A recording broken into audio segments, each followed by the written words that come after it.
প্রতিদিনের সকালটা আমার এভাবেই শুরু হয়, পুচকুকে আদর করে, বা ও আমার হয়তো আগেই উঠে গিয়ে আমাকে আদর করে। যাই হোক, সবাইকে গুড মর্নিং। আর দেখো, সকালবেলা বিছানা টিছানা ঝেড়ে নিয়ে ওকে খাওয়াতে বসেছি। হ্যাঁ, ও হচ্ছে সেরিল্যাক তৈরি করি, আমার নিজের হাতেই তৈরি করা, সেটাকে ল্যাকটোজেন দিয়ে গুলে এই যে সেরিল্যাক খাওয়াচ্ছি। ও খেতে চায় না বলবো না, তবে খেয়ে নেয়, কিন্তু দুষ্টুমি করে একটু। এই যে দেখো না, দুষ্টুমি করছে। এই যে হাতটা দিয়ে দেবে সেরিল্যাকের বাটির মধ্যে, সেখানে সেটা ভরে যাবে। তো এই দুষ্টুমিগুলোর মধ্যে দিয়ে সারাদিন ধরে যেতে হয়। আর হচ্ছে এরপরে আমি তো খাইনি এখন, এরপরে কুকিকে খাওয়াবো, তোমরা দেখতেই পাবে সেটাও। দেখো হাতটা কি করেছে সেরিল্যাক ভরিয়ে, তাহলে কেমন লাগে। হ্যাঁ, সেটাকে পরিষ্কার করানো আবার এক ঝামেলা। তো যাই হোক, এই যে কুকিকে ছাতু খাওয়াই আমি সকালবেলা করে, তো কুকিকে ছাতুটা খাইয়ে নেব, তারপরে দেখি আমি কিছু খেতে পারি কি না। কেন কি হচ্ছে, এদেরকে খাওয়াতে, ঘর গোছাতে, ঘর পরিষ্কার করতে, রান্না করতে, আবার বাচ্চাকে দেখতে আমার সারাদিন পার হয়ে যায়।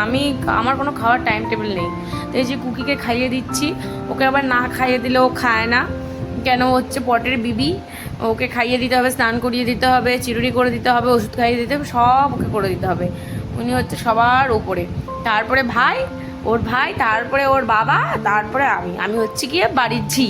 ঠিক এই হচ্ছে ব্যাপার, এরকম কোনো ব্যাপার না। যাই হোক, ইয়ার্কি করলাম।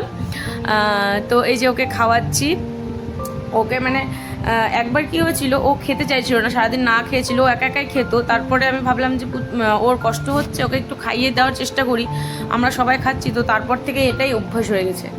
এই যে একটু ডাল রান্না করব, সেদিন একটু ডাল রান্না করলাম, এখনও পর্যন্ত কিন্তু আমি খাইনি। আর এই যে ডাল করলাম, এই শিঙি মাছটা দিয়ে পুচকুর একটু ঝোল রান্না করব। আর হচ্ছে তোমার করলা দিয়ে, যে মাছ দিয়ে করলা দিয়ে একটা চচ্চড়ি টাইপ করব, এইসবই। আর একটু পটল আলুর তরকারি করব, মানে ডালনা টাইপ। তো যাই হোক, এই যে পেঁয়াজ কেটে নিয়েছি, মিষ্টি কুমড়ো দিয়ে করব রান্নাটা। আর এই যে ওকে কোলে নিয়ে নিয়ে করতে হবে, ও ঘরে থাকবে না, একা একা খেলবে না, কিচ্ছু দেখবে না, কোনো খেলনা নিয়ে খেলবে না, ও আমার কোলে থাকবে, নাহলে ওর সামনে সবসময় থাকতে হবে। তো এই যে কোলে নিয়ে নিয়ে ওকে করা। হ্যাঁ, এই যে দেখতে পাচ্ছ মাছটা কেটে ধুয়ে রেখেছি। আর এই যে এই মাছটাকেও দেখতে পাচ্ছ ভেজে রেখেছি। এই যে পটল বললামই তো তখন তোমাদেরকে সবই। এই যে দুপুরবেলা ওকে স্নান টান করিয়ে খাওয়াতে বসেছি। তো এবার হচ্ছে আমি এখনও পর্যন্ত কিচ্ছু খাইনি, সেদিন খাওয়া দাওয়া কিছুই হয়নি। আর তারপরে ওর বাবা আসলো, ওর বাবা ডিউটিতে গেছিলো, তো ওর বাবা এসে আবার না খেয়ে থাকবে, মানে আবার এসে তখন ঝামেলা করব, সেই জন্য আমি কি করেছি, নিজে না খেয়ে আগে কাজ টাজগুলো করে নেওয়ার চেষ্টা করেছিলাম। তো এই যে তারপর ওকে খাওয়াতে বসেছি, খাওয়াচ্ছি, নেচে যাচ্ছে, পাগলের মতন করছে, সেটাকে নিয়ে আমাকে খাওয়াতে হচ্ছে, কি আর বলবো। তো যাই হোক, এইভাবেই প্রতিদিন চলে আমার, এইভাবেই খাওয়াতে হয়, এইভাবেই স্নান করাতে হয়, এইভাবেই নাচতেই থাকে। একদিন তোমাদের স্নানের ভিডিওটা দেবো, তো তোমরা দেখতে পাবে তখন কীরকম করে ও স্নানের সময়ও। তো এই যে ওকে দেখাচ্ছি, মোবাইলটা আমি ভাবলাম একটা ভিডিও করে রাখি, তো পরে দেখবো। তো এই যে পরে ভিডিওটা ভালোই লাগলো দেখে, তো এডিট করে তো তোমাদের সাথে শেয়ার করছি আজকে। তো ওকে মোবাইলটা দেখাচ্ছি, ভিডিওটা, যে দেখ বাবা দেখ তোকে। তো সেই জন্য বারবার ক্যামেরার দিকে তাকাচ্ছি। তো যাই হোক, তোমাদের যদি আমার ব্লগটা ভালো লাগে, তোমরা অবশ্যই লাইক করো, সাবস্ক্রাইব করো। আমি নতুন একদম চ্যানেল খুলেছি।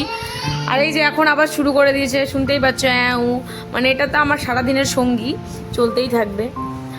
ও টিউশন পড়বে, তারপরে কত কিছু না সে করবে, তার নিজের জগৎ তৈরি হবে, তখন আর আমাকে পাত্তাই হয়তো দেবে না। নিজের বন্ধুবান্ধব, পড়াশোনা, এইসব নিয়েই থাকবে। তো এখন সবটা সহ্য করি, কিছুটা এনজয়ও করি, কখনো কখনো বিরক্তও হয়ে যায়। তো কি করব, এইসব নিয়েই তো জীবন, সংসার। তো এই কি হলো বাবা, তুমি কথা বলবে?